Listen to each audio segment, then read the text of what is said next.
നമസ്കാരം, JB ജംഗ്ഷനിലേക്ക് സ്വാഗതം. സംഗീതജ്ഞനായ പണ്ഡിറ്റ് രമേശ് നാരായണനും സംഗീതജ്ഞയായ മകൾ മധുശ്രീയുമായിരുന്നു കഴിഞ്ഞ ദിവസം നമ്മുടെ അതിഥികൾ. ഇരുവരുമായിട്ടുള്ള സംഭാഷണം, അവരുടെ സംഗീത സബരിയിലൂടെയുള്ള പ്രയാണം ഈ എപ്പിസോഡിലും തുടരുകയാണ്.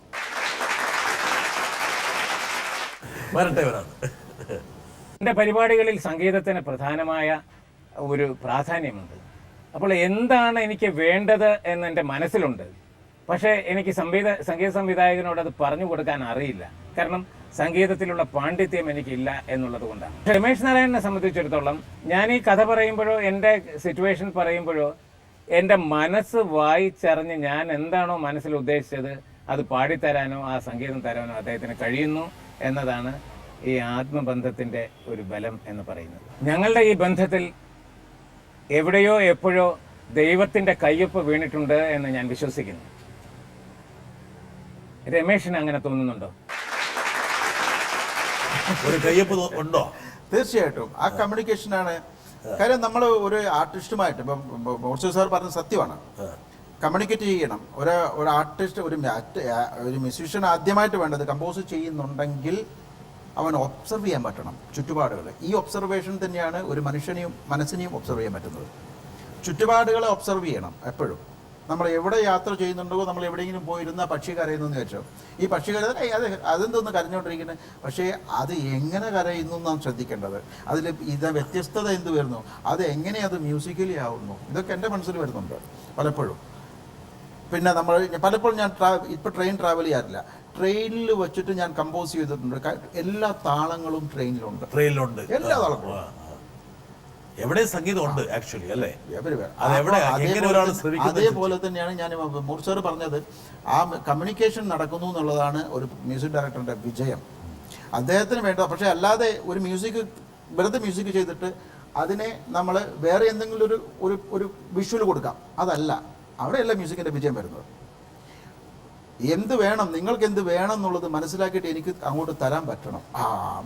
ഇത് തന്നെയാണല്ലോ ഞാൻ വിചാരിച്ചത്, അതിവിടെയാണ് മ്യൂസിക്. മൂർത്തി സാർ ഒരു കലാസംഘാടകനാണ്. എന്താ കാരണം വെച്ചാൽ ഒരുപക്ഷെ കലാകാരന്റെ ആംഗിളിൽ നിന്ന് മാത്രമല്ല, ഈ പ്രേക്ഷകരുടെയും ആസ്വാദകരുടെയും എല്ലാ ആംഗിളിൽ നിന്നും ചിന്തിക്കുന്ന ഒരാളാണ്. അതെ, അവിടെയാണ് ഒരു സംഘാടകന്റെ സമ്മർദ്ദം.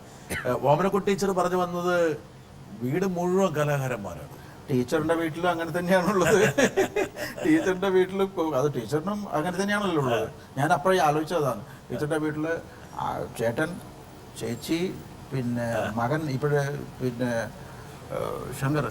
Harishankar very good singer. എൻ്റെ എല്ലാ റെക്കോർഡിങ്ങിനും അവൻ പാടുന്നുണ്ട്. ഹരിശങ്കർ പാടുന്നുണ്ട് ഇപ്പോഴും. അതുപോലെ ഹരിശങ്കർ, അതേപോലെ എല്ലാവരും മ്യൂസീഷ്യൻസ് ആണ്. പിന്നെ എന്തായാലും ടീച്ചർ പറഞ്ഞ സ്ഥിതിക്ക് നമുക്ക് ഒരാളെ കൊണ്ടുവരാതിരിക്കാൻ പറ്റില്ല. വരട്ടെ.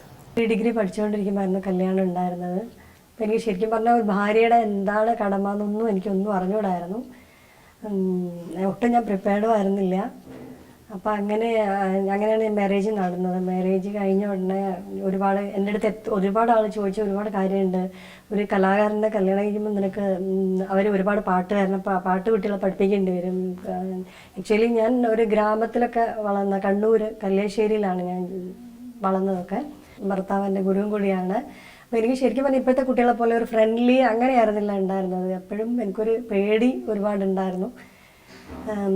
പിന്നെ അന്ന് ഇന്നത്തെ മാഷൊന്നുമല്ല, അന്ന് കാണുമ്പം ശരിക്കും പറഞ്ഞാൽ ഒരു ജുബയും ഖദറിൻ്റെ ജുബയും വലിയ താടിയും വലിയ മുടിയൊക്കെ വെച്ച് എല്ലാവരും എന്നോട് പറയും അച്ഛനാണോ എന്ന് വരെ പറയാറുണ്ട്, ആൾക്കാർ ചോദിക്കാറുണ്ട്.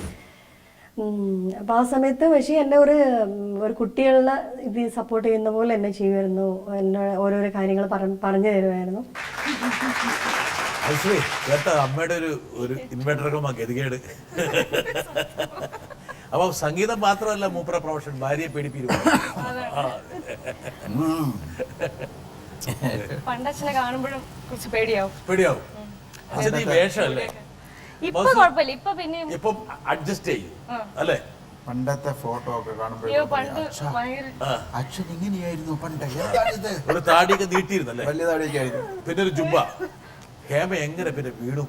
അത് ചിലപ്പോ താടി ആയിരിക്കാം, ചിലപ്പോ അത് എടുത്തപ്പോൾ പോയി, ഗ്ലാമർ പോയി. സാംസന്റെ മുടി കുറിച്ച പോലെ. അതൊക്കെ ആ ഒരു കാലിലേക്ക് തന്നെ. പക്ഷെ പ്രീ ഡിഗ്രി പഠിച്ചുകൊണ്ടിരിക്കുമ്പോൾ ഹേമ എനിക്കൊന്ന് രമേശ് നാരായണന്റെ ഞാൻ രമേശ് നാരായണന്റെ വളരെ കുടുംബ സുഹൃത്തായ ഒരാളെന്നോട് പറഞ്ഞതെന്ന് വെച്ചാൽ രമേശ് നാരായണന് പോളിയോ വന്ന് കാലിനൊരു ചെറിയൊരു സ്വാധീനക്കുറവുണ്ട്, പിന്നെ ഈ വേഷം, ഈ ചുപ്പ താടി, അപ്പം ഹേമ വളരെ വളരെ ഭയാശങ്കകളോടെ ഒരു അവാർഡ് അവർക്ക് കൊടുക്കണം കേട്ടോ. എല്ലാ അവാർഡും ഞാൻ കൊടുത്തു കഴിഞ്ഞു.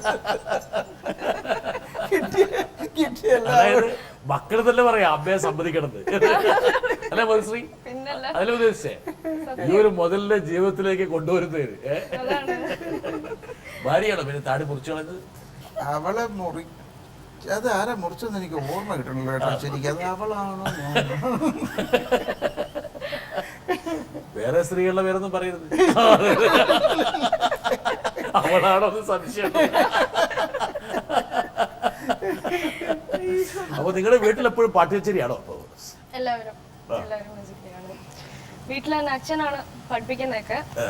അപ്പോ വീട്ടിലിപ്പോ ചേച്ചിയായാലും ഞാനായാലും അച്ഛന് സമയം കിട്ടുമ്പോ അച്ഛന്റെ കൂടെ ഇരുന്ന് പഠിക്കാറുണ്ട്.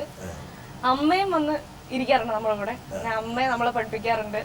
അപ്പൊ ടോട്ടലി ഫുൾ വീട്ടില് മൊത്തം നിങ്ങള് ഈ ഭക്ഷണം വേണം ചായ വേണം എന്നൊക്കെ പറയുന്ന സംഗീതത്തിലാണോ? അത് പിന്നെ ഭക്ഷണത്തിന്റെ കാര്യമായോണ്ട് നേരെ അതൊഴിച്ച് സംഗീതം ബാക്കിയെല്ലാം സംഗീത സാന്ദ്രമാണ്. രമേശ് നാരായണൻ ഒരുപക്ഷെ ഭാര്യയ്ക്ക് സംഗീതം അറിയാമെന്നുള്ളതായിരിക്കാം താങ്കളുടെ സംഗീതത്തിൽ നിന്നുള്ള ഒരു തൊഴിലിലെ ഏറ്റവും വലിയ വിജയത്തിന്റെ ഒരു. തീർച്ചയായിട്ടും അത് പിന്നെ താങ്കൾ പറഞ്ഞത് ഞാനിപ്പോൾ അത് പറയാനിരിക്കുകയായിരുന്നു അങ്ങോട്ട്. ക്രിറ്റിസിസം, ഗുഡ് ക്രിറ്റിസിസം, അത് എൻ്റെ ഭാര്യ കൃത്യമായിട്ട് ചെയ്യുന്നുണ്ട് ഹേമ. ഒരു പാട്ട് കേട്ട് കഴിഞ്ഞാൽ അത് കൊള്ളാം, അല്ല അവിടെ ഒരു പ്രശ്നം, അത് സത്യമാണത്. ഒരു കുരുപ്പതിയം വേണമെന്ന് പറയാം. ആ പറയുന്നൊരു സത്യമാണത്. അത് എൻ്റെ അറിയാം അത് എന്താണെന്നുള്ളത്. കറക്റ്റ് ഈ ജഡ്ജ്മെന്റ് കറക്റ്റാണ്. സംഗതി പോരാന്ന് പറയുകയാണെങ്കിൽ അല്ല, കറക്റ്റ് ജഡ്ജ്മെന്റ് ആണ് അതിൽ. അവിടെയാണ് വേണ്ടത്, അങ്ങനെ വേണം അത്. അതുകൊണ്ട് തന്നെയാണ് മോളുടെ പാട്ടായി കഴിഞ്ഞാൽ മോൾ എപ്പോഴും പറയുന്നത് മോളെ അവിടെ ശരിയായില്ല, നിന്റെ പാട്ട് അവിടെ ശരിയായില്ല എന്ന്. ക്രിറ്റിസിസം, ആ ക്രിറ്റിസിസത്തിൽ കൂടെ മാത്രമേ വളരത്തുള്ളൂ നമ്മൾ. വളർന്നു മധുശ്രീ ആരെ കൂടുതൽ കർക്കശക്കാരി, അച്ഛനാണോ അമ്മയാണോ? രണ്ടുപേരും ആവശ്യത്തിൽ കൂടുതലുണ്ട്. അമ്മ കൂടുതല. അമ്മ എപ്പോഴും ഇങ്ങനെ എന്താ പറയാ എന്നുവെച്ചാൽ ക്രിറ്റിസിസം, നല്ല ക്രിറ്റിസിസം, ഗുഡ് ക്രിറ്റിസിസം. അമ്മ എങ്ങനെ വന്നിട്ട് പറയും എന്തെങ്കിലും അവിടെ ശരിയായില്ല ഉണ്ടെങ്കിൽ ഫീല് കുറച്ചും കൂടെ വേണം, അതൊക്കെ പറയുമ്പോഴാണല്ലോ ക്ലിയർ ആവുന്നത്. അപ്പൊ അമ്മയാണ് എന്നെ ഫുൾ പറഞ്ഞ് ശരിയാക്കുക. പിന്നെ അച്ഛനും കേൾപ്പിക്കും, അച്ഛന്റെ സജഷൻസ് ഒക്കെ പറയും. അങ്ങനെയാണ് മാക്സിമം ഒരു നല്ലൊരു ഔട്ട്പുട്ടിലോട്ട്. രണ്ടുപേരും കൂടി ഒരു മസ്തിഷ്ക പ്രക്ഷാളനം നടത്തി. പക്ഷെ അതൊരു വലിയൊരു സൗഭാഗ്യമാണ്. പണ്ട് ദാസേട്ടനെ ആദ്യം പഠിപ്പിക്കുമ്പോഴും ദാസേട്ടനെ ഫസ്റ്റ് ഒരു സോങ് പാടിപ്പിക്കുമ്പോൾ ദാസേട്ടൻ, അപ്പോൾ എന്നെ അധികം അറിയത്തില്ലല്ലോ. ദാസേട്ടൻ പറഞ്ഞു, അല്ല ഇയാളിപ്പോൾ പുതിയ പാട്ടുകാരൊക്കെ വരുമ്പോഴും ഇയാൾ പിന്നെ എങ്ങനെ ഇവരെ ഈ പുതിയ പാട്ടുകാരൊക്കെ പാടിക്കും? ദാസേട്ടൻ ഇത്ര സ്ട്രിക്റ്റ് ആയിട്ട് പാടും, പുതിയ പാട്ടുകാരൊക്കെ ഇയാൾ വെറുതെ വിടത്തില്ലല്ലോ എന്ന് പറഞ്ഞു. പിന്നെ അതിനുശേഷം ദാസേട്ടൻ ഓരോ പാട്ട് പാടുമ്പോഴും അയ്യോ വളരെ കോപ്പറേറ്റീവാണ്. ഇപ്പം ലാസ്റ്റ് സോങ് വരെ മൊയ്തീനിലെ പാട്ട് പോലും പാടുമ്പോഴും വളരെ 2 ദിവസമൊക്കെ എടുത്തിട്ട് എനിക്ക് ആ പാടിയത് പോരാ, എനിക്ക് അത്രയും പാടണം. ഒരുപക്ഷെ ദാസേട്ടൻ താങ്കൾക്ക് നൽകിയൊരു ഹിറ്റാണ് മേഘമൽഹാറിലെ ഒരു പാട്ട്. മധുശ്രീയെ കൊണ്ട് പഠിപ്പിച്ചാൽ നമുക്കത് എടുക്കാം. വൈകി ഒരു നറു പുഷ്പമായി എന്നേർക്കു നീളുന്ന മിഴിമുനയാരുടേതാവാ, ഒരു മഞ്ജുഹർഷമായി എന്നിൽ തുളുമ്പുന്ന നിലവുകളാരെയോർത്താവാ,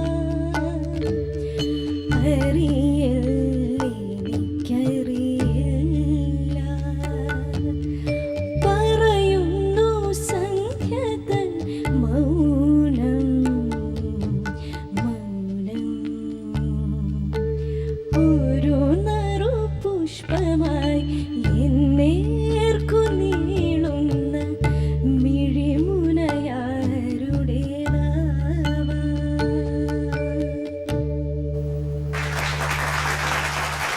ഏത് വേദി കിട്ടിയാലും ഈ പാട്ട് പാടുന്ന ഒരു പ്രസിദ്ധനായ രാഷ്ട്രീയക്കാരനുണ്ട്. അറിയാറാന്ന്? Joseph sir. P J Joseph അത് പാടുമ്പോൾ അദ്ദേഹത്തിന്റെ മുഖത്ത് വിരിയുന്ന ഭാവം കണ്ട് ഞാൻ ഞെട്ടിട്ടുണ്ട്. സമസ്ത ഭാവങ്ങളും മുഖത്തേക്ക് വന്നിട്ട്. അതെ അതെ അതെ. വേറൊരു പാട്ടും അദ്ദേഹം ഇങ്ങനെ പാടുന്നത് കണ്ടിട്ടില്ല. ഈ പാട്ട് അദ്ദേഹത്തിന് ഇഷ്ടപ്പെട്ട പാട്ടാണ്, ഭയങ്കര ഇഷ്ടപ്പെട്ടു. ഏത് സ്ഥലത്ത് കണ്ടാലും പുള്ളി അത് പാടും. മധുശ്രീക്ക് വേണ്ടപ്പെട്ട ഒരാളെ ഞാൻ കൊണ്ടുവരട്ടെ. കഴിഞ്ഞ 2 വർഷമായി ഞാൻ മധുശ്രീയെ പഠിപ്പിക്കുന്നുണ്ട്. ക്ലാസ്സുകൾ ഒരുപാട് കിട്ടാറില്ല, കാരണം മധുശ്രീ എപ്പോഴും യാത്രയിലും +2 വിദ്യാർത്ഥിയാണെങ്കിലും എപ്പോഴും യാത്രയിലൊക്കെയാണ്. എന്നാലും കിട്ടുന്ന ആ സമയങ്ങളിൽ ഇവിടെ വരികയും ആ വരുന്നതിലൊരു പ്രത്യേകത ഞാൻ കണ്ടിട്ടുള്ളത്, ഒരു ഗുരു വന്ന ഉടനെ ആ ഗുരുവിൻ്റെ കാൽ തൊട്ട് വന്ദിക്കുകയും വളരെ ഗുരുഭക്തിയോടുകൂടി, അത് പ്രകടനത്തിലൂടെ അല്ല, അത് ആത്മാർത്ഥമായൊരു ഗുരുവന്ദനമായിട്ടാണ് എനിക്ക് ഫീൽ ചെയ്തിട്ടുള്ളത്. അപ്പോൾ സംഗീതത്തിന് ഏറ്റവും അത്യാവശ്യമായ ഒരു കാര്യമാണ് ഗുരുവിനെ വന്ദിക്കുക എന്നുള്ളത്. അത് 100% മധുശ്രീയിൽ അടങ്ങിയിട്ടുണ്ട്. അത് കാത്തു സൂക്ഷിക്കണം എന്ന് മാത്രമേ എനിക്കിപ്പോൾ പറയാനുള്ളൂ. അപ്പോൾ കർണാട്ടിക് മ്യൂസിക്കാണോ, അല്ലെങ്കിൽ ഹിന്ദുസ്ഥാനി മ്യൂസിക്കാണോ, അല്ലെങ്കിൽ സിനിമാ രംഗത്തുള്ള സംഗീതമാണോ, ഇത് ഏതാണ് കൂടുതൽ മധുശ്രീ കൊണ്ടുപോകാൻ ആഗ്രഹിക്കുന്നത്? മധുശ്രീ ഗുരുവാണ്. നല്ല ഫീലോടെ പാടുന്നുണ്ട്. പല ടൂറിന് പോകുമ്പോഴേ ഇവിടെ വരാറുണ്ട്, US ടൂറിലൊക്കെ വരാറുണ്ട്. അപ്പോൾ അവിടെ ലോസ് ഏഞ്ചലസ് മിസ് ഡാനിയൽ അവന് കുറച്ച് കോച്ചിങ് കൊടുത്തു. അവർ പറഞ്ഞു കൊടുത്തൊരു സോങ് ആണത്. അപ്പൊ ഇവിടെ നിർത്തിയാൽ പോരാ, നമ്മൾ വല്ല മടയിലേക്ക് പറഞ്ഞു വിടണം. അപ്പോൾ ഞാൻ ആലോചിച്ചിരുന്നു, അവിടെ ഒരു പ്ലാൻ ചെയ്യുന്നുണ്ട് കുറച്ച് കാര്യങ്ങൾ. അല്ല, അതിനിടയിൽ ഈ പഠിത്തം 12 അല്ലേ അല്ലേ, വളരെ ക്രൂഷ്യലാണ്. അതെ, ആ പ്രൊഫഷനെ കുറിച്ചൊന്നും മോളെ ചിന്തിക്കുന്നില്ലേ? എഞ്ചിനീയർ, ഡോക്ടർ, അങ്ങനെ പല പല ഇല്ല. അത് വേണ്ടെന്ന് അല്ലല്ല, അത് ചിന്തിച്ചിട്ടില്ല, ഇപ്പോഴും ചിന്തിച്ചിട്ടില്ല. ഇല്ല ഇല്ല, മ്യൂസിക് മാത്രം പോട്ടെ എന്ന് വെച്ചിട്ട്. മ്യൂസിക്കാണ് ഒരു പ്രൊഫഷനായിട്ട് താങ്കൾ കാണും. അതന്നായിരിക്കും വരിക. അതന്നെയായിരിക്കും. പിന്നെ ഡെഫിനറ്റ്ലി. അപ്പൊ മറ്റു കാര്യങ്ങളിൽ പോയി തലകൊണ്ട് അടിക്കേണ്ട ആവശ്യമില്ല. എന്തിനാ വെറുതെ സ്റ്റഡി നടക്കട്ടെ, ഡിഗ്രി കഴിയട്ടെ. രമേശ് സാർ, എന്തൊരു സൗഭാഗ്യം കിട്ടിയ ഒരു ജനറേഷൻ ആണല്ലേ നമ്മുടെ കാലഘട്ടത്തിൽ. ഇങ്ങനെ വല്ലതും ഉണ്ടോ? മാത്രമല്ല, താങ്കൾ തന്നെ പറഞ്ഞു, താങ്കൾ തിരുവനന്തപുരത്ത് വന്ന് 2 പേര് വന്നു കഴിഞ്ഞാൽ ഇരിക്കാൻ സ്ഥലമില്ല. എന്തൊരു അനിശ്ചിതത്വമായിരുന്നു ജീവിതത്തെക്കുറിച്ച്. തീർച്ചയായിട്ടും. സംഗീതം താങ്കൾക്ക് 3 നേരത്തെ ഭക്ഷണം ഉറപ്പുവരുത്തുമെന്ന് താങ്കൾ എപ്പോഴെങ്കിലും വിചാരിച്ചിരുന്നു? ഇല്ല, ഞാൻ പഠിക്കുമ്പോഴേ, ഞാൻ പഠിക്കാൻ പോണത് എന്തിനു പഠിക്കാൻ പോണു, അന്നൊന്നുമില്ല, മീഡിയ ഇല്ല, ഒരു രീതിയിലും ഇല്ല. ഞാൻ പഠിക്കുന്നു, ഗുരുജിയുടെ അടുത്ത് എത്തി പഠിക്കുന്നു, പണ്ഡിറ്റ് ജോസായിയുടെ വീട്ടിൽ കയറി പോകുന്നു, പഠിക്കണമെന്ന് പറയുന്നു, അദ്ദേഹം പറ്റത്തില്ലെന്ന് പറയുന്നു. അതിനുശേഷം ഞാൻ കരഞ്ഞുകൊണ്ട് തിരിച്ചു പോകുമ്പോൾ തിരിച്ചു വിളിക്കുന്നു ഗുരുജി. എന്നിട്ടാണ് ഗുരുജി പറയുന്നത്, ഓക്കെ ബോംബെയിൽ നിൽക്കാൻ പറ്റുമെന്ന് ചോദിക്കുന്നു. ഞാൻ പറഞ്ഞു, എൻ്റെ ഒരു ഫ്രണ്ട് ഉണ്ടായിരുന്നു, അവൻ്റെ കൂടെ നിൽക്കാമെന്ന് വിചാരിച്ചു. എന്നിട്ട് തിക്കും തിരക്കിൽ ഞാൻ 20 മിനിറ്റ്സ് ഞാൻ ദാദറിന് ബോറിവില്ലി വരെ പോകണം. ദാദർ ടു ബോറിവില്ലി ലോക്കൽ ട്രെയിൻസിൽ ഓടിക്കയറണം. അന്ന് അവിടെ ബോംബെ ട്രെയിൻ അന്നും ഇന്നും അല്ല ഇങ്ങനെ തന്നെയാണ്. ഓടിക്കേറിയിട്ട് ഗുരുവിൻ്റെ അടുത്ത് വരും, പോവും. അങ്ങനെയായിരുന്നു. ഓടിക്കേറി ട്രെയിനിൽ ഇറങ്ങുമ്പോൾ ചിലപ്പോൾ നമ്മുടെ കൂടെ ഒരാളുണ്ടാവും, എന്നാൽ നമ്മൾ ഒട്ടിപ്പിടിച്ചിരിക്കും. ഒരാൾ പോലെ പുറത്തുണ്ടാവും വേണമല്ലേ. മാസങ്ങളോളം ഇങ്ങനെയാണ്, വർഷങ്ങളോളം ഇങ്ങനെയാണ് പോയിക്കൊണ്ടിരുന്നത്. പിന്നെയാണ് കുറേ കഴിഞ്ഞപ്പോൾ ഗുരുജിയുടെ ഒരു ഫ്ലാറ്റ് ഉണ്ടായിരുന്നു, അവിടെ ശിഷ്യന്മാർക്ക് താമസിക്കാൻ വേണ്ടിയിട്ട്. അപ്പോൾ ഞാനും കുറച്ചവിടെ കയറി പറ്റി, മൂല കയറി പറ്റി. പയ്യെ. അതെ, പിന്നെ അങ്ങനെയൊക്കെയാണ് എൻ്റെ ജീവിതം പോയത്. അപ്പോഴും എന്തിനു പഠിക്കുന്നു എല്ലാവരും ചോദിക്കുകയാണ്. കുടുംബത്തിൽ എല്ലാവരും ചോദിക്കുക, എന്തിനാ പഠിക്കുന്നത്, ഹിന്ദുസ്ഥാനി പഠിക്കുന്നത്, എന്താണ് സംഭവിക്കാൻ പോണത്, ഇവിടെ ഒന്നും സംഭവിക്കാൻ പോകില്ല, വല്ല ജോലി എടുക്കാൻ പറയുന്നുണ്ട്, വല്ല ബാങ്കിലോ അവിടെ എവിടെയോ എന്തെങ്കിലും ടെസ്റ്റൊക്കെ എഴുതി ജോലി കിട്ടും. ഞാൻ പോയില്ല, എനിക്കിത് മാത്രം മതി എന്നുള്ള മനസ്സിലുള്ളൂ. എന്താവണം എന്നുള്ള, സംഗീത സംവിധായകനാണോ. പിന്നെ പൂനെയിൽ ഇരുന്നപ്പോൾ അവിടെ ഫിലിം ഇൻസ്റ്റിറ്റ്യൂട്ടുമായി ബന്ധപ്പെട്ടിട്ട് ചെറിയ വർക്കുകൾ ചെയ്താൻ തുടങ്ങി. പിന്നെ ചെറിയ കോൺസേർട്ട്സ് ചെയ്യാൻ തുടങ്ങി, അമ്പലങ്ങളിൽ പാടാൻ തുടങ്ങി. അവിടെ കർണാടക സംഗീതം ഹിന്ദുസ്ഥാനിയൊക്കെ മിക്സ് ചെയ്ത് പാടാൻ. ആദ്യത്തെ പ്രതിഫലം എവിടെയായിരുന്നു? പൂനെ തന്നെ. എത്ര രൂപ കിട്ടി? അത് കൃത്യമായിട്ട് എനിക്ക് ഓർമ്മയില്ല. കിട്ടിയതെടുത്ത് പോകാൻ എന്തായാലും 500 രൂപയ്ക്ക് കിട്ടിയിട്ടുണ്ട് ആ സമയത്ത്. 500 രൂപയ്ക്ക് കിട്ടിയിട്ടുണ്ടെന്ന് എൻ്റെ ഓർമ്മ എനിക്ക്. എല്ലാവർക്കും കൊടുക്കണമല്ലോ, എന്നാൽ ഇൻഷുറൻസ് അവരെ പേര് വണ്ടി വാങ്ങിക്കും. ഇവരൊക്കെ കൊടുക്കണം കേട്ടോ, ഇത്രയും പൈസ കൊടുക്കണം, എന്നിട്ട് കുറച്ച് പൈസ പൊക്കട്ടെ, നമുക്ക് ഭക്ഷണം കഴിക്കട്ടെ. സത്യമായിട്ടും ഇതാണ് ഉണ്ടായിട്ടുള്ളത്. കാര്യം അവർക്ക് കൃത്യമായിട്ട് കൊടുക്കും, പക്ഷെ എന്തെങ്കിലും ഇത്രയും വേണമെന്ന് കൂടിയിട്ട് പറയും. എന്നിട്ട് എന്തെങ്കിലും നമുക്ക് പൈസ പറയാൻ പറ്റത്തില്ലല്ലോ, അന്ന് എങ്ങനെ ജീവിക്കും? ട്രിവാൻഡ്രത്ത് വന്നപ്പോൾ ഒരു കോൺഫിഡൻസ് കിട്ടിയോ? അത് ട്രിവാൻഡ്രത്ത് വന്നപ്പോഴും താങ്കൾക്ക് ഇത് ഈ വരവ് ഒരു ബുദ്ധിപരമായ വരവാണോ, ഇവിടെ ഉറപ്പിക്കാൻ പറ്റുമോ? ചിന്തിച്ചിട്ടില്ല. അതൊക്കെ ജീവിക്കാനുള്ള ചുറ്റുപാടുകൾ ഉണ്ടായിരുന്നു. എങ്ങനെയൊക്കെയോ പൈസ വരുന്നുണ്ട് കയ്യിൽ, എങ്ങനെയൊക്കെയോ മ്യൂസിക് കൊണ്ട് തന്നെ പൈസ ഉണ്ടാവുന്നുണ്ട് കയ്യിൽ, ജീവിക്കാനുള്ള പൈസ ഉണ്ടാവുന്നുണ്ട്. അതെങ്ങനെയെന്ന് എനിക്ക് മനസ്സിലായിട്ടില്ല. ഇപ്പോഴും ദൈവത്തിന് ഞാൻ തിരിഞ്ഞു നോക്കുമ്പോൾ എങ്ങനെ പൈസ ഉണ്ടായെന്ന് അങ്ങനെ അറിയില്ല. പക്ഷെ അന്ന് ഗിറ്റാർ വായിക്കും, സിത്താർ വായിക്കും. പെട്ടെന്ന് തന്നെ സിത്താറൊക്കെ പഠിച്ചു ഞാൻ. അപ്പോൾ തന്നെ പെട്ടെന്ന് തന്നെ പഠിച്ചു. സിത്താർ അത്യാവശ്യം വായിക്കാനുള്ള രീതിയിലൊക്കെ പഠിച്ചു. താങ്കൾ ട്രിവാൻഡ്രത്തിൽ ലാൻഡ് ചെയ്യുമ്പോൾ ഈ വേഷത്തിലാണ് വന്നിരിക്കുന്നത്? ഞാൻ ഒരു കുർത്ത തന്നെയാണ്, പൈജാമ കുർത്ത. ആ ജുബയിൽ നിന്ന് ഈ ഒരു വേഷത്തിലേക്കുള്ള മാറ്റം എപ്പോഴാണ് തുടങ്ങിയത്? ഒരു കോട്ട്, ഗുരുജിയുടെ ഒരു കോട്ട്, പഴയ കോട്ട് എനിക്ക് കിട്ടി. അപ്പൊ അത് ചെയ്ത ഇതൊന്ന് ഇട്ട് നോക്കാം, ഗുരുജിയുടേതല്ലേ, വല്ലതും ഒരു പവറോട്ടം കിട്ടും, നോക്കുമ്പോൾ ഇത് കൊള്ളാം, കുറച്ചുകൂടി ശക്തിയൊക്കെ കിട്ടും. അപ്പൊ അത് കഴിഞ്ഞ കുറച്ച് കഴിഞ്ഞപ്പോ ഗുരുജി വിളിക്കുകയും പണ്ഡിറ്റ് രമേശ് ഇരിക്കട്ടെ. പിന്നീട് താങ്കൾ വീണ്ടും മാറി, കുറച്ചുകൂടെ മാറി. കയ്യിലൊക്കെ മോതിരങ്ങളുടെ എണ്ണം വളരെയധികം കൂടിയിരിക്കുന്നു. ഇത് 1, 2, 3, 4, 5, 6, 7 വരെ എണ്ണിയാ. അതുകൊണ്ട് കൂടുതലുണ്ടാവും, കൂടുതലുണ്ട്, കുറച്ചുകൂടെ കൂടുതലുണ്ട്. കുറച്ച് കുറഞ്ഞു പോയി. നോക്ക് എത്രയാണെന്ന്. മക്കളെ കെട്ടിച്ചു വിടാൻ വേണ്ടി പൊന്നന്വേഷിക്കണ്ട കേട്ടാ. എന്റെ കഴുത്തിലും കയ്യിലൊന്നുമില്ല. ഓ സ്കോർ ചെയ്തു. എന്തിനാണ് നിങ്ങൾ എല്ലാ മക്കൾക്കും വേണ്ടതെല്ലാം ഇതാ കിടക്കുന്നു, ചെവി കിടക്കുന്നുണ്ട്, ഇതാ കഴുത്തി കിടക്കുന്നുണ്ട്, അകത്ത് വലിയൊരു ചെങ്ങനാണ് പെണ്ണെന്ന്, ഒരു 19 പവന്റെ. രമേശ്, ഈ ഒരു ശൈലിയിലേക്ക് മാറിയതെന്താണ്? ഇതൊരു വിശ്വാസം. ഇത് സ്റ്റോണ് നോർത്ത് ഇന്ത്യൻ അറിയാമല്ലോ, അറിയുന്നവരറിയാം, അങ്ങനെ ഉപയോഗിക്കുന്ന സ്റ്റോൺസ് ആണ് പലതും ഇതിൻ്റെ അകത്ത്. ഈ സ്റ്റോൺ നമ്മുടെ ശരീരം തൊടാൻ പാടില്ല അല്ലേ? തൊടണം, ചെയ്യണം, ടച്ച് ചെയ്യണം. ടച്ച് ചെയ്യാതെ ഇരുന്ന് കഴിഞ്ഞാൽ അപകടമാണ്. ചെയ്യണമെന്നാണ് അതിന്റെ, അല്ലെങ്കിൽ അതിന് യൂസ് ഇല്ല നമ്മുടെ ബോഡിയിലേക്ക്. റേസ് ഇത് മെയിൻ ആയിട്ടുള്ള സ്റ്റോൺ ഞാൻ ഉപയോഗിക്കുന്നത്, എൻ്റെ ബേർഡ് സ്റ്റോൺ എന്ന് പറയുന്നത് പിന്നെ ഇതാണ്, എന്താണ് നമ്മുടെ യെല്ലോ സഫയർ. Yellow sapphire. അപ്പം കൈകൾ നിങ്ങൾ സൂക്ഷിക്കണം, എന്താ കാരണം വെച്ചാൽ വിലപിടിപ്പുള്ള ഒരുപാട്. മാത്രമല്ല മസ്രി, നിങ്ങൾക്കൊന്നും കിട്ടാത്ത സൗഭാഗ്യമുണ്ട്. എന്നോട് ഒരാൾ പറഞ്ഞിട്ടുണ്ട്, അദ്ദേഹം പാടി ആൾക്കാരെ ഇങ്ങനെ ഓൾമയർ കൊള്ളിക്കുകയും അന്തരീക്ഷത്തെ മാറ്റിമറിക്കുകയും ചെയ്യുമ്പോൾ പലരും പണക്കിഴികൾ എറിയാറുണ്ട്. അദ്ദേഹത്തിന് മുമ്പിൽ അബുദാബിയിൽ വെച്ച് ഒരാള് വിലപിടിപ്പുള്ള ഒരു കിഴി എറിഞ്ഞു, ഒരു വ്യവസായി. എനിക്കറിയാം, നമുക്കറിയാം, വളരെ അടുത്തറിയാവുന്നതാണ്. ഉണ്ടായിരുന്നു കേട്ടോ. ബി ആർ ഷെട്ടി, നമ്മുടെ UAE എക്സ്ചേഞ്ചിന്റെ. അദ്ദേഹത്തിനെ ഭക്ഷണത്തിന് വിളിച്ചു, അതിനുശേഷം അദ്ദേഹം മുന്നിൽ കീഴ്വെച്ചു. ഒന്ന് ഞെട്ടി. പക്ഷേ രമേശ് നാരായണൻ സംഗീതത്തിന് മുമ്പിൽ ആരും കുമ്പിട്ട് പോകും, പ്രത്യേകിച്ച് താങ്കളെ പോലുള്ള. അന്ന് അവിടെ ബിഹോർ തലേദിവസം കോൺസെർട്ടിൽ ഇദ്ദേഹം വന്നപ്പോഴേ ഞാൻ മൽഹാർ രാഗം പാടിയപ്പോൾ മഴ പെയ്തോടെ അബുദാബിയിൽ മഴ റയറാണ്, മഴ ഉണ്ടാകുന്ന സംശയമാണ്. മക്കളുണ്ടായിരുന്നു, ഇവരുണ്ടായിരുന്നു, മധുവന്തിയും സ്റ്റേജിലുണ്ട്. അന്ന് എൻ്റെ ഒരു ആൽബത്തിൻ്റെ റിലീസിങ് അവിടെ ഉണ്ടായിരുന്നു.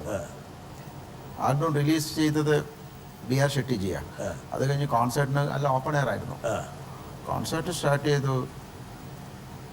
ബരഖാ ബരസേ റിമझिम പാനി നൈനാ ബരസേ बिन पानी बरखा बरसे रिमझिम पानी. പറഞ്ഞത് മിയാ മൽഹാറാണ്, മിയാ താൻസൻ ഉണ്ടാക്കിയിട്ടുള്ള രാഗമാണെന്നൊക്കെ പറഞ്ഞു. ഇത് മഴയുടെ രാഗമാണ്, മഴ പെയ്യിക്കുന്ന രാഗമാണ്, മഴക്കാലങ്ങളിൽ പാടുന്ന രാഗമാണ് എന്നൊക്കെ ആദ്യം പറഞ്ഞു. അപ്പോൾ ഒന്നും മഴയില്ല. ഞാൻ തുടങ്ങി, പക്ഷേ ഇവിടെ മഴ പെയ്യത്തില്ല സാറേ, നിങ്ങളെല്ലാവരും ഇരുന്നോളൂ, പേടിക്കേണ്ട നമുക്ക് പറഞ്ഞു. തുടങ്ങി 15 മിനിറ്റ് കഴിഞ്ഞപ്പോൾ അവിടെ മഴ പെയ്തു. ഇത് ഞാൻ പോലും അവസാനം ഇത് ഈ ചുവന്ന കളറുള്ള കസേല ഇങ്ങനെ ഇട്ടിരിക്കുക. ഈ കസേലയൊക്കെ എടുത്തിട്ട് ഇങ്ങനെ പിടിക്കാൻ തുടങ്ങിയ ആൾക്കാർ. അത് ഇങ്ങനെ സംഭവിച്ചു എന്നുള്ളത് ഞാൻ ഗുരുജിയുടെ അടുത്ത് ചോദിച്ചു. ഗുരുജി ഇങ്ങനെയൊക്കെ സംഭവിച്ചു, 2 സ്ഥലത്ത് സംഭവിച്ചിരുന്നു. അപ്പോൾ ഞാൻ ഗുരുജിയുടെ അടുത്ത് പറഞ്ഞപ്പോൾ പറഞ്ഞു, ഗുരു ഗൂഡ് ഹേ തോ ശിഷ്യ ചീനിയ. ഗുരുജി ശർക്കരയാണെങ്കിൽ ശിഷ്യന്മാര് പഞ്ചസാരയാണ്. അപ്പൊ പറഞ്ഞു, രമേശ്, അത് ഡെഡിക്കേഷനിൽ നമ്മുടെ ആത്മാർത്ഥമായിട്ട് പാടുമ്പോൾ സംഭവിക്കാം. അപ്പോൾ ഗുരുജിക്ക് പല ഇൻസിഡൻസും ഇങ്ങനെ ഉണ്ടായിട്ടുണ്ട്. ഗുരു പാടിക്കൊണ്ടപ്പോൾ കാട്ടിൽ നിന്ന് മാനുകൾ ഇറങ്ങി വന്നിട്ടുണ്ട്, മുന്നിൽ വന്നിട്ടുണ്ട് കേൾക്കാൻ വേണ്ടിയിട്ട്. അതുപോലെ മഴ പെയ്യിച്ചിട്ടുണ്ട്, ഗുരുജി പെയ്യിച്ചിട്ടുണ്ട് ഡെഡിക്കേറ്റ് ചെയ്തിട്ട്. അപ്പം ഇങ്ങനെയൊക്കെ സംഭവിച്ചിട്ടുണ്ട്. അതുകൊണ്ട് ഒന്നും പുതിയ കാര്യങ്ങളല്ല, അതൊക്കെ സംഭവിക്കും.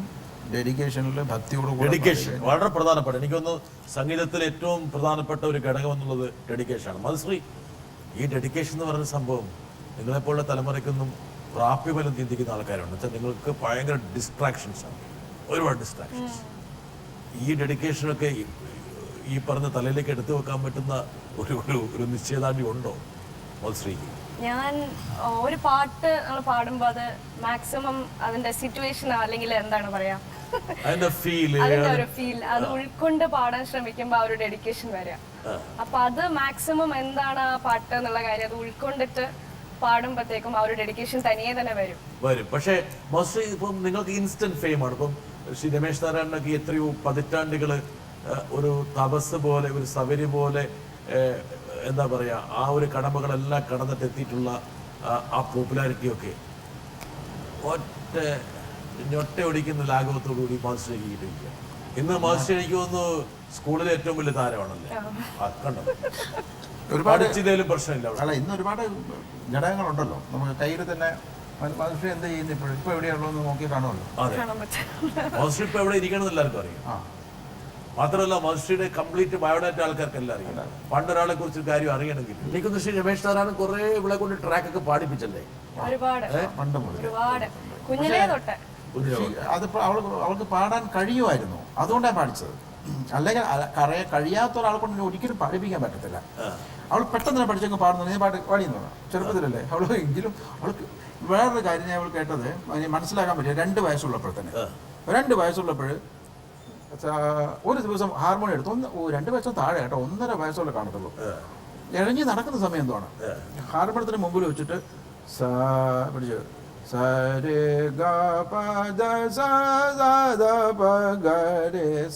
എന്ന് പറയും. ഒരു സ്കെയില് കൊടുത്തു. ഈ സ്കെയില് കൊടുത്തിട്ട് അതിശയമായിട്ടുള്ളൊരു കാര്യം വെച്ചാൽ ഈ സ്കെയില് വിടാതെ അവളങ്ങ് പാടാൻ തുടങ്ങി, ഇംപ്രവൈസ് ചെയ്തു. അത് ഞാൻ കഷ്ടകാലത്തിന് ഷൂട്ട് ചെയ്ത് വെച്ചില്ല. അന്ന് എൻ്റെ കയ്യിൽ തല്ലിപ്പൊളി ചെറിയ ക്യാമറ ആയിരുന്നു, അന്നത്തെ ഫോണുണ്ടല്ലോ. അന്ന് മറ്റേ ക്യാമറ ഇല്ലല്ലോ, നമുക്ക് അന്ന് ഫോണിൽ ക്യാമറ ഇല്ല. പെട്ടെന്ന് നമുക്ക് റെക്കോർഡ് ചെയ്യാൻ പറ്റും, ഷൂട്ട് ചെയ്യാൻ പറ്റത്തില്ല, അല്ല റെക്കോർഡ് ചെയ്യാൻ പറ്റത്തില്ല. ഇത് എന്നെ അതിശയപ്പെടുത്തിയൊരു കാര്യമാണത്. 1.5 വയസ്സുണ്ടാവും ശരിക്കും, 1.5 വയസ്സ്.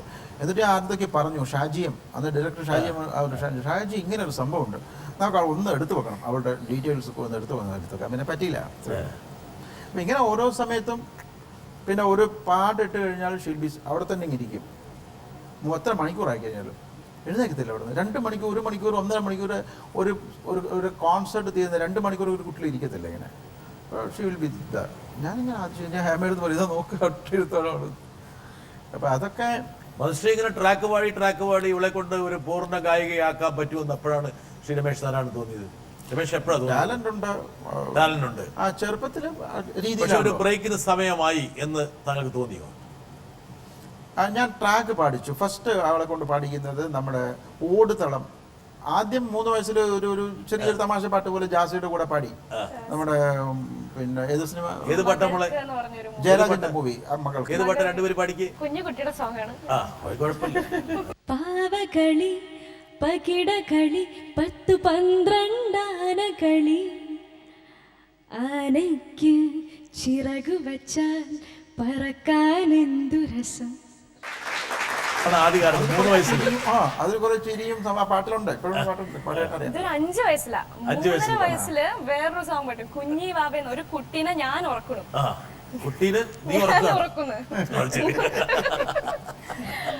അപ്പൊ ആ ഒരു സോങ് ആണ്. 3.5 വയസ്സിൽ മൗസ്ട്രി പാടി പാട്ടാണ്. കുഞ്ഞി വാവേ വാവോ കുഞ്ഞോളെ ആരാരിരോ ആങ്ങളമുത്തം തരാലോ പൊന്നോമന പെങ്ങളുറങ്ങ് ആങ്ങളമുത്തം തരാലോ പൊന്നോമന പെങ്ങളുറങ്ങ് കുഞ്ഞി വാവേ വാവോ കുഞ്ഞോളെ ആരാരിരോ. നല്ല ഫീലുണ്ട്. ഇതൊക്കെ താരാട്ട് പാടാനൊക്കെ നല്ല കഴിവുണ്ട് കേട്ടോ. ഇതൊക്കെ സൂക്ഷിച്ച് വെച്ചോളൂ, ആവശ്യമായി വരും കേട്ടോ.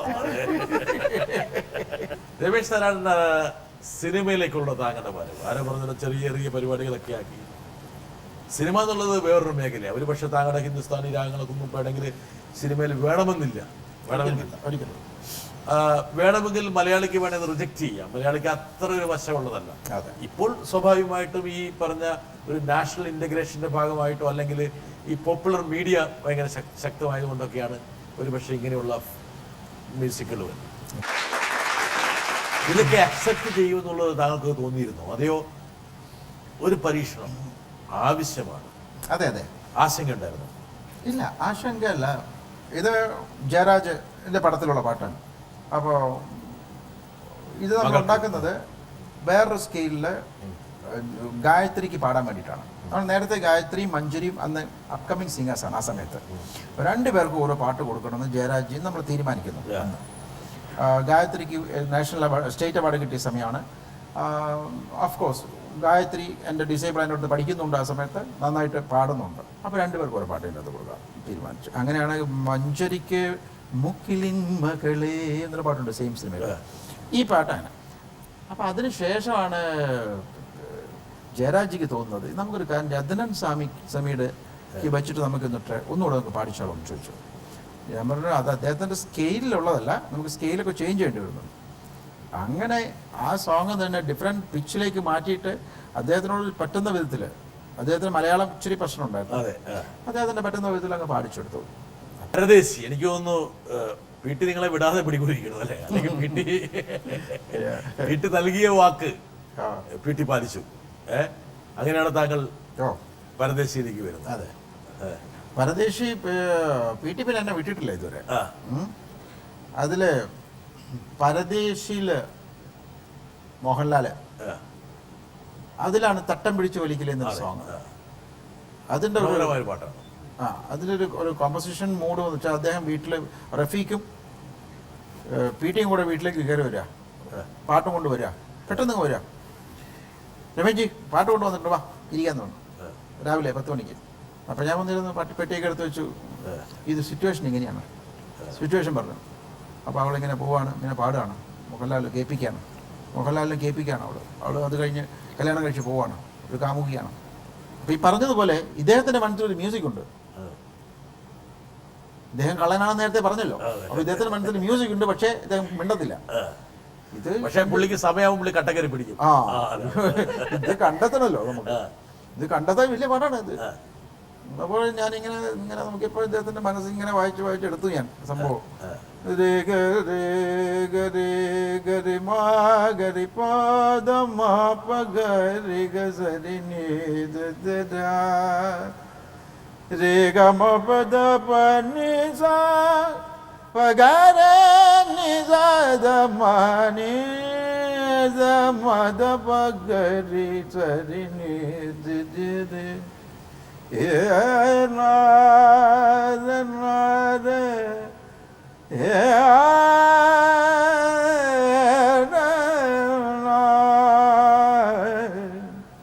പാടി. ഈ മൂഡ് ഓക്കെയാണോ സാർ? ഇത് ഓക്കെയാണ്.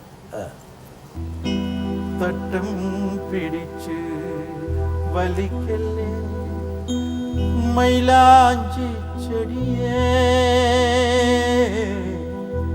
തട്ടം പിടിച്ച് വലിക്കല്ലേ മൈലാഞ്ചി ചെടിയേ, തട്ടം പിടിച്ച് വലിക്കല്ലേ മൈലാഞ്ചി ചെടിയേ, വെള്ളിക്കോലസിന്മേൽ ചുറ്റിപ്പിടിക്കല്ലേ തൊട്ടാവാടി കയ്യേ, തൊട്ടാവാടി കയ്യേ, തൊട്ടാവാടി കയ്യേ, തട്ടം പിടിച്ച് വലിക്കല്ലേ മൈലാഞ്ചി ചെടിയേ.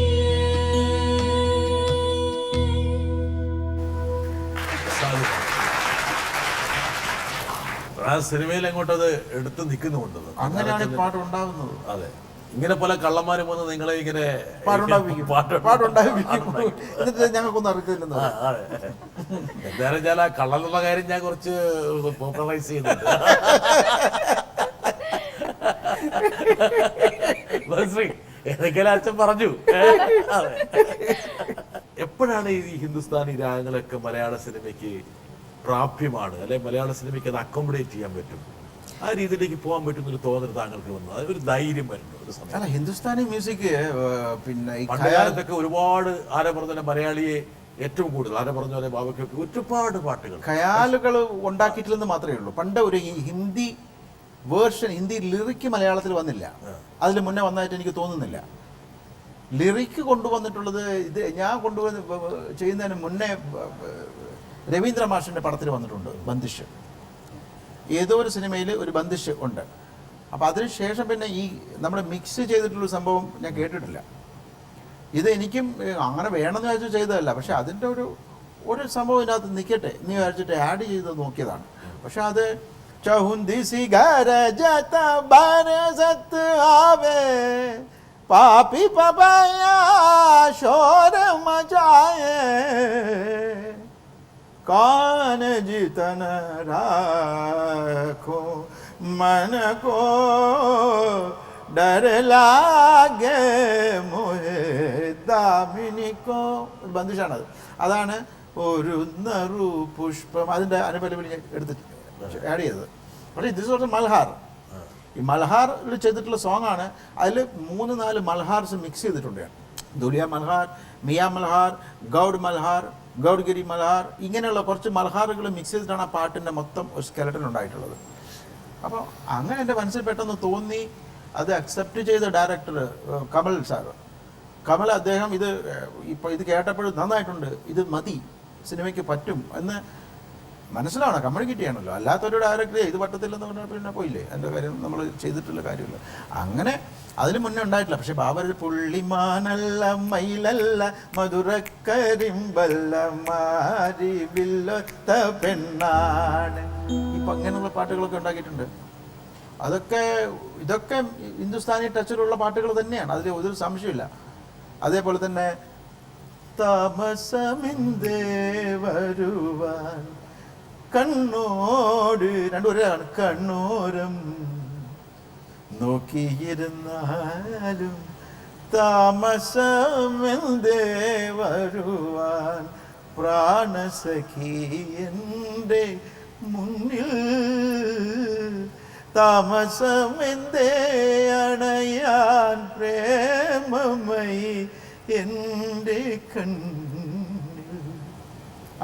എൻ്റെ എന്നൊക്കെ പറയുമ്പോൾ ഉള്ളിൽ അതാണ് ഹിന്ദുസ്ഥാനി മ്യൂസിക്കും ഇതും കൂടെ ചേരുമ്പോൾ സാധനം.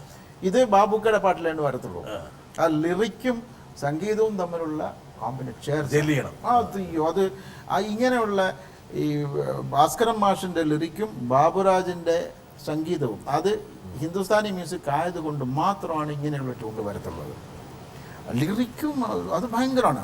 ഇപ്പോൾ ജാ ജാ രേ അപ്നെ മന്ദിരവാ ജാ ജാ രേ അപ്നെ മന്ദിരവാ. അപ്പോൾ ആ ലിറിക്കും ഇപ്പോൾ ഇങ്ങനെ പലതും നമുക്ക് കാണിക്കാനുണ്ട്.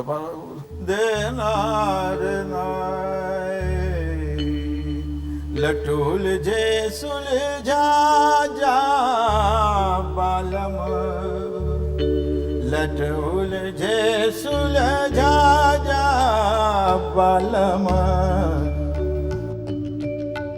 ലട്ടൂൽ ജേ സുൽജാ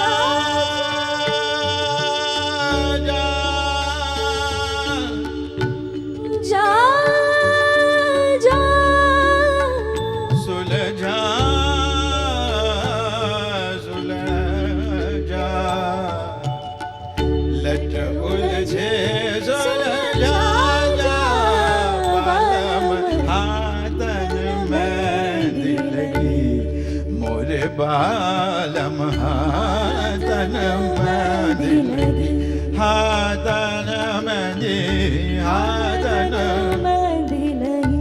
मोरे बालम हातन मदी मोरे बालम ഹാത്തന മാന്തിലേക്ക് എൻ്റെ കയ്യിൽ മൈലാഞ്ചി ഇട്ടിരിക്കുന്ന പറയാം. നിന്റെ കൈ കൊണ്ട് എൻ്റെ പൊട്ട് തൊട്ട് തൊട്ട് പൊയ്ക്കുമെന്ന് പറയാം. കൃഷ്ണൻ്റെ അടുത്ത് പറയാം, രാധ ലട്ട് ഉലിജെ സുൽജാ ജാ ബാലം. ഹാത്തന എൻ്റെ കയ്യിൽ നിറച്ച് മൈലാണ്ടി ഇട്ടിരിക്കുക, എനിക്ക് ഒന്ന് തൊടാനുള്ള ഒരു ഇതില്ല, നീ ഒന്ന് തൊട്ട് വന്നിട്ട് പോയിക്കോ എന്ന് പറയാം.